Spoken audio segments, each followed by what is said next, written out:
This is the Making Waves podcast, sponsored by Ripple Effect. My name is Dave Rotman, and I'm here with Minnehaha County Auditor Leah Anderson. Welcome, Leah. Thanks, Dave. Thank you for being on our show. Could you give us a little bit of background about yourself, what your training is, where you came from? My background is an accounting background. I graduated from USD back in 93.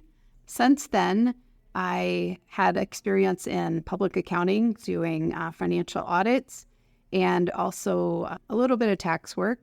My preference is the auditing. And then left and worked for a couple small businesses in town for about 20 plus years, doing all of their accounting work. So experience in private enterprise, but also auditing, which is kind of important for an auditor. Yes. So understand that you got a nice little compliment on the budgeting process that you went through at the auditor's office. Yes, I think our budget process went very smoothly this year. I was new to working on such a large budget.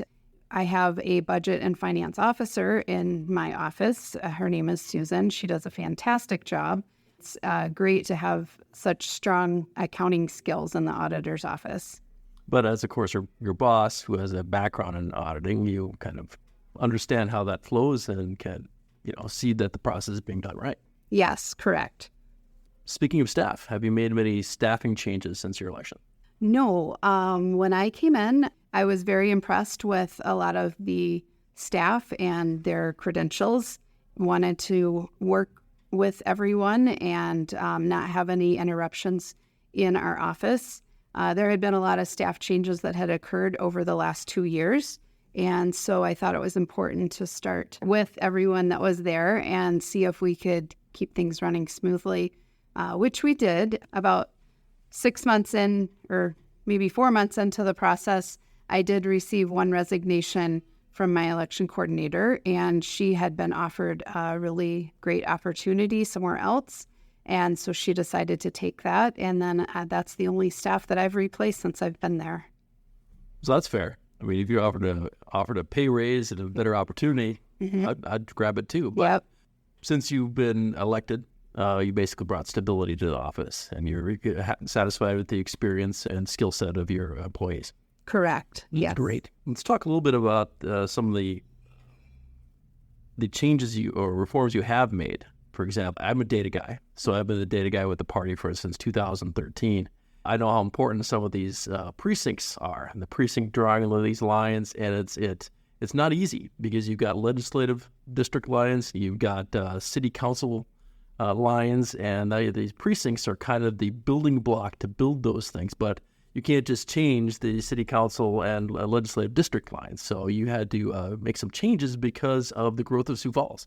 We have a lot more voters, and the Sioux Falls is expanding. And you made, 5 new precincts?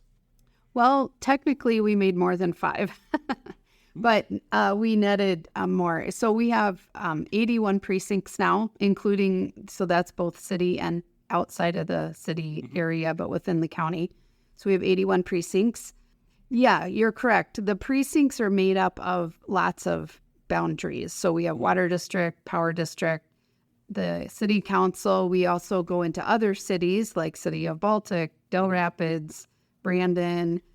Then within that, yes, the legislative, previous to my coming in, we had 19 precincts that had multiple legislative districts in them after the district. Yes, I remember seeing that last election. And so now we're down to 3 precincts that have more than one legislative district, which it's almost impossible to completely eliminate that, but we've gotten it down to 3.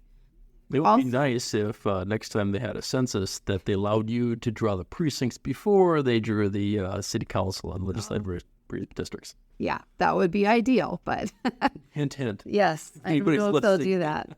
So when we create some of these new precincts, we also have to get new polling places, or maybe change the polling places to make the polling location ideal for that precinct. So I also had to do some changes with that and reach out to new locations. Technically, we only have 3 new locations, but with that, we had some changes in locations too. There's going to be a mass mailing that goes out in February to anyone that's had a precinct or polling location change. So please look out for those to come. Now, does the precinct's polling location have to be inside the precinct, or is it required to be close? I'm sure it has to be close, but does it have to physically be inside the precinct? Ideally, we would like it to be in the precinct. In the center of the precinct would be ideal, but that doesn't always happen. And we also can't always have the location to be even in the precinct. We have some rural voting precincts that don't have a location that would be suitable. So we have to find, do the best we can, find a close location. Some locations will actually have more than one precinct, but another change I've made is we are going to have separate staff for those options. Yeah, so we don't want to have people confused about where they need to go, and we also don't want the workers confused about which ballot they need to hand out. So if we completely separate Now, is that them, a change? That is. Okay, but yeah, because when I go to vote, there's 4 precincts voting in that one polling location. And so it makes perfect sense. You got 4 separate doors because they've got the facilities to handle it. So they just have the different numbers and the different doors you walk in there. I have no problem with it. But the staff then is specific to the precinct. I guess that would help eliminate confusion. Correct. Now, if the ballot isn't different, we may not have different staff, but there are some situations where we can combine them. But for the most part, we're going to have different staff. Another change with that is I'm planning to have what I'm going to call greeters, people that can help direct those people coming to vote to make sure they're in the right place before they stand in line. That makes sense, too. You need more poll workers then. Yes. Okay, so if anybody wants to do some poll working job, yes, probably they should sign up. Yes, and it needs to be all parties. Yes. It seems very easy for me to get Republican poll workers, but I need workers from every party. And I would encourage all Republican poll workers just do the right thing. We want honest, fair elections, and so if you can be a poll worker and be honest and fair, I think that's what we do expect of anybody. Elections are very important, but what else does the auditor do? So when I first came into office, which was in March, the first project that was placed in front of me was we needed to get bonded, go through the bonding process for the Juvenile Justice Center.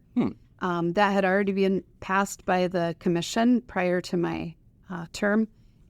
So part of that process was making sure that we provided all the necessary documents to the bonding agencies to get our Moody's rating. Thankfully, the county still has a very high rating. That has not changed. And then that corresponds to us getting a good rate for our bond. We were able to get a good rate for that. So even though we have a $50 million bond, we're really sitting at a principal of about $46 million. So we saved some money there with the county. I like that. Yeah. And then another process that was new to me that we recently went through was the surplus property tax deed sale. So when someone doesn't pay their taxes for 4 years on their property, the county transfers that deed to the county, and then it gets transitioned over to the auditor to sell the property. So I had some properties that had to be sold. Traditionally, we've done that with an in-person sale, and this year was the first year that I introduced an online surplus sale for those properties, which brings in a better audience. Yeah, more people know about it. I didn't know about this. Well, you will next year. Well, that's good. And that's the other benefit of having an online auction is even in a busy election year coming up in 24, we can do an online property sale every year and not have to do it every other year based on elections. I follow. Yeah, that makes sense. Because you do have limited staffing. Right. Okay. I didn't even know the auditor did that stuff, but I guess that makes sense. As auditor, you oversee elections. What's new with that? A great thing that's coming up here pretty soon is I was able to get our extensive training scheduled with ES&S, the provider of the machines that are used. They are the vendor. And so... Those are the tabulating machines. Yes. They provide tabulating machines, express votes, which are the ADA compliant machines, Nice. and also the election reporting software, which is how we transmit the votes to the state. We have that training coming up on the 11th. That'll be a full day of training. Then also I'm communicating with the city pretty regularly about their upcoming election, which will be April 9th. It is a combined election this year with the school and the city, so that will have its complications as well. When we were talking about precinct boundaries, one of the things that will be complicated with that is within the city of Sioux Falls, we have multiple school districts. There will be 3 ballot options where people could vote for city items, city and school items, or just school items, depending on where they live. Mm-hmm. So we're trying to keep that going, keep the communication working, and meeting with the city on a regular basis to make sure we're prepared. The auditor, or the county auditor, doesn't actually run the city or school elections, but with the city of Sioux Falls, we do contract with them and help oversee the tabulation process, and they use our equipment and our staff. Right. That makes sense because the auditor runs elections for other things and the city doesn't have the staff for that. Mm-hmm. I think that we should probably look into how we can, streamline that system in the future. Right. I know the smaller municipalities run their own elections, but they're able to do so with limited staff because the numbers aren't as large as ours. Yeah, they're office workers. They probably do that every couple of years. Yeah, that's one part of the job. Yeah. Makes sense. Yeah. Well, Leah, thank you for being on our podcast. Thank you, Dave.